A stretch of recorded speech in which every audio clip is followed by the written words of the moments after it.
হঠাৎ বিশ্বনবী দেখলেন আকাশের সূর্যের আলো ক্ষীণ হতে শুরু করেছে, কমতে শুরু করেছে। তিনি খেয়াল করে দেখলেন এর কারণ সাইয়েদনা জিব্রাইল বিশাল ফেরেশতাদের বহন নিয়ে পৃথিবীতে নেমে আসছেন। পড়েন সুবহানাল্লাহ।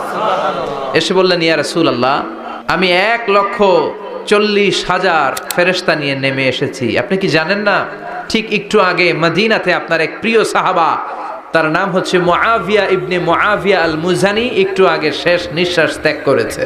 বিশ্বনবী বললেন, ইন্না লিল্লাহি ওয়া ইন্না ইলাইহি রাজিউন। সাইয়েদনা জিব্রাইল বললেন, ও নবী, আপনি কি আপনার প্রাণের সাহাবীর জন্য গায়েবানা জানাজা পড়বেন না?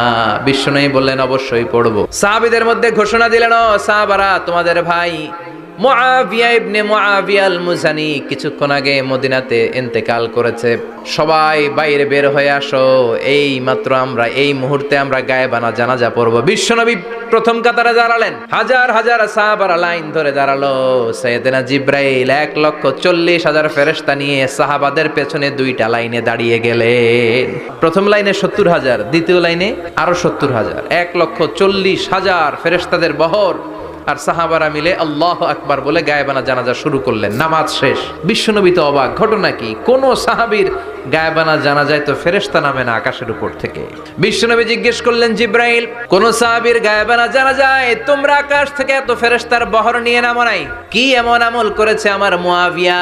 কি এমন ভালো গুণ ছিল, ভালো আমল ছিল, যার কারণে আরশের উপরে তার এত সম্মান?